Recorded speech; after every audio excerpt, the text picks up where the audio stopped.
En aquel tiempo, mientras Jesús hablaba, se acercó un personaje que se arrodilló ante él y le dijo: «Mi hija acaba de morir, pero ven tú, ponle la mano en la cabeza y vivirá».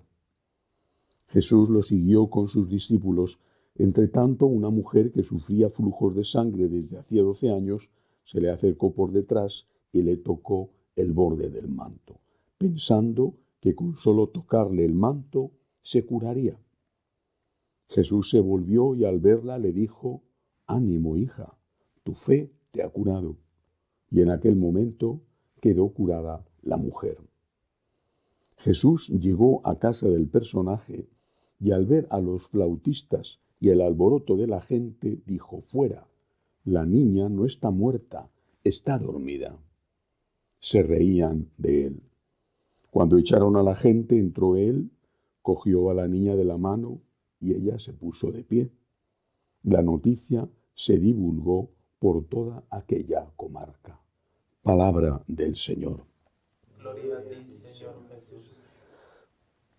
Uno de los problemas que tiene la Iglesia desde hace ya años, por lo menos me parece a mí que es uno de los problemas más graves que tiene, no desde luego el único, es el de la ruptura en la transmisión familiar de la fe.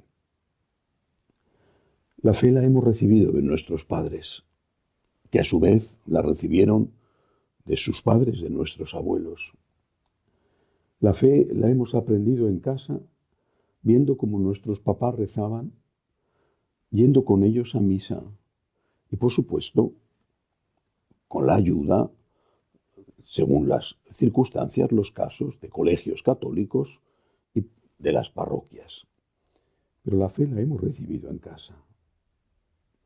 Nunca podré olvidar la escena que yo era un adolescente y un día entré en la habitación de mis padres sin llamar a la puerta. Bueno, hice mal en entrar sin llamar y vi a mi padre de rodillas rezando al pie de la cama.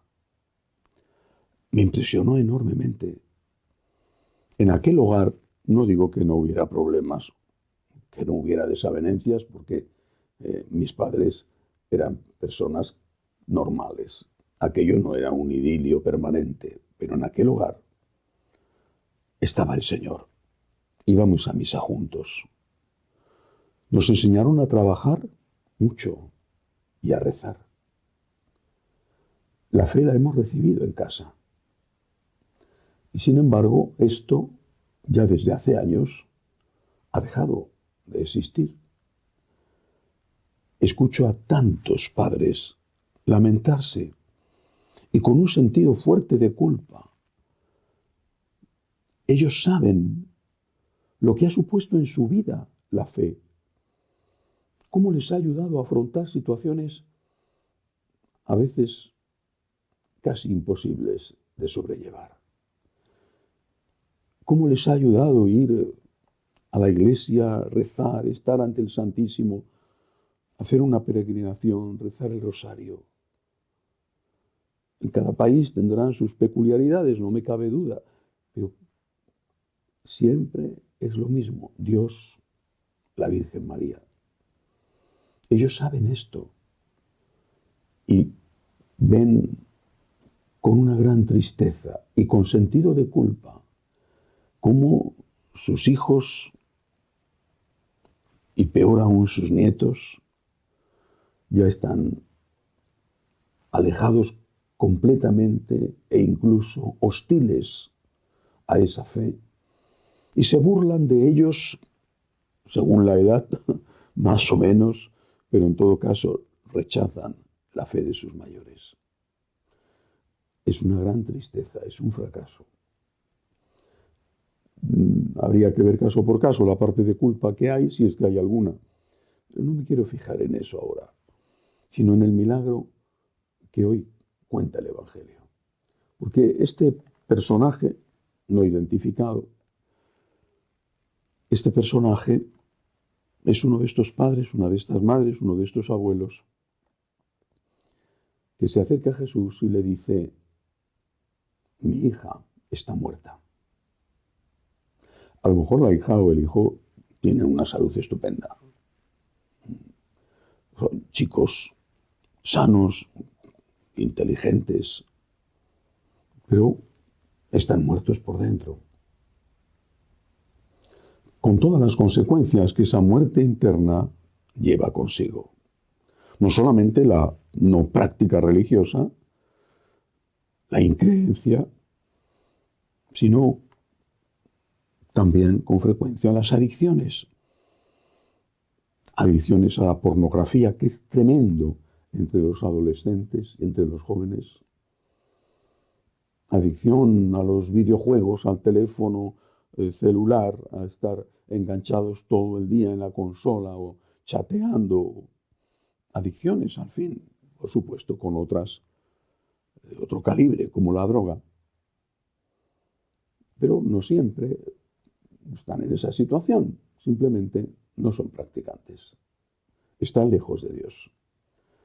Y a veces están llevando una vida que desde el punto de vista de la moral de sus padres es una vida de muerte por su comportamiento, por ejemplo, en el campo sexual. Esos padres, esos abuelos le dicen al Señor con gran dolor, como el padre del Evangelio de hoy: mi hija, mi hijo, mi hija está muerta. ¿Qué dice el Señor?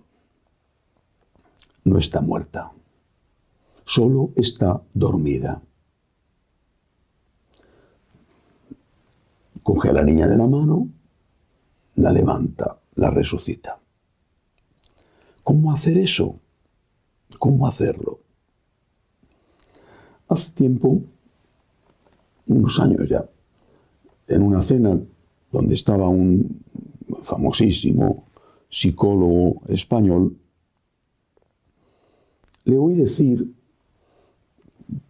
con esto no quiero afirmar que su sentencia sea palabra de Dios y que estuviera en lo cierto, pero a mí me pareció muy acertado lo que decía. Le oí decir una definición de adolescente, y quizás se puede emplear al joven e incluso al adulto que no ha madurado. Decía, un adolescente es una persona que lo quiere todo, lo quiere ya y no le debe nada a nadie. Hay que pensar si esto nos pasa a cada uno de nosotros, aunque no estemos ya en la edad de la adolescencia. Lo quieres todo, decía este psicólogo. Cuando maduras, aprendes que en la vida nunca puedes tener todo. Lo quieres ya, inmediatamente. Cuando maduras, aprendes que en la vida las cosas quizá puedas tenerlas, nunca todas, pero en todo caso, poco a poco, una detrás de otra. Y lo que más me impresionó es cuando dijo, el adolescente no le debe nada a nadie. Piensa que no le debe nada a nadie. Es decir, el adolescente reclama derechos, no tiene obligaciones y no tiene agradecimiento. Sus padres le han dado todo, quizá se han equivocado. Mis padres me dieron todo lo que podían, pero me enseñaron a trabajar y si no trabajaba, en aquella casa no se podía estar. Muchos padres han protegido tanto a sus hijos que los han hecho unos inútiles y unos vagos. En todo caso, la realidad está ahí, sea cual sea la causa.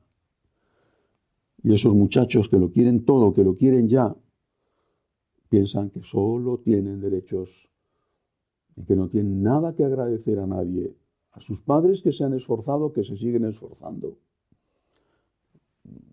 A nadie, ni al Estado, ni al gobierno, ni a la patria, ni a nadie. Todos son derechos.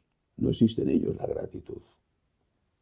Pues bien, yo creo que lo que tenemos que hacer, lo que tienen que hacer los padres, que tienen esa impresión de que su hijo, su hija está muerta, es primero hablarles de Jesús, aunque se rían. Pero hablar también a Jesús de ellos, y Jesús no se ríe.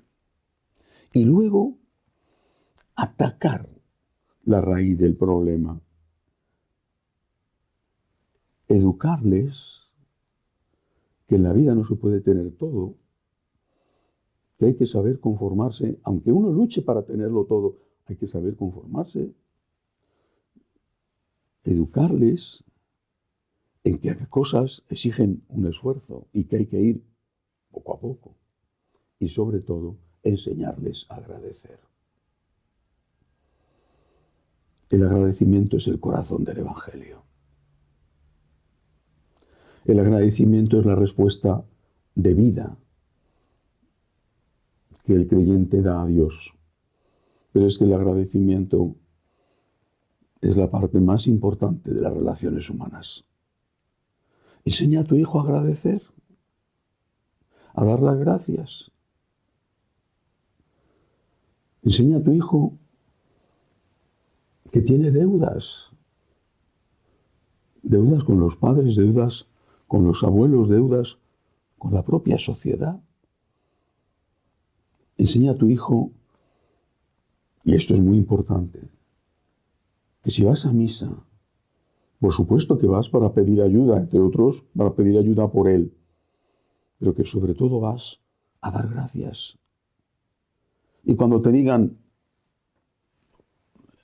es muy pesado ir a misa, me aburro, el cura es un plomo, no se le entiende nada. Bueno, pero no vamos a misa por el cura, vamos a misa a dar gracias a Dios. Ah, pero yo no creo en Dios. Puede ser que te contesten. Bueno, pues vente con nosotros a misa a dar gracias. A aquel a quien tú creas o a la vida si quieres. Pero vamos a dar gracias. Vamos a dar gracias juntos como familia. Vamos a dar gracias. Cuando aprendemos a dar gracias, la vida nos cambia.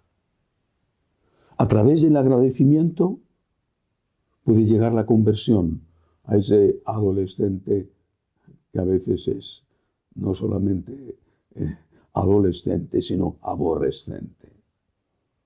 No hay que rendirse. Pero no hay que rendirse con inteligencia. Es decir, oración y educación. Rezar por ellos, rezar con ellos y enseñarles a agradecer. El Señor es el que puede tocar su corazón y un día el Señor nos los devolverá diciendo, tu hijo que estaba muerto, en realidad solo estaba dormido. Aquí está, curado y resucitado. Colaboremos con Cristo, con la oración y educando en el agradecimiento. Enseñar a agradecer, decía el Papa Benedicto XVI, enseñar a agradecer es enseñar a vivir. Y la persona que no sabe agradecer, en realidad, está muerta. Que así sea.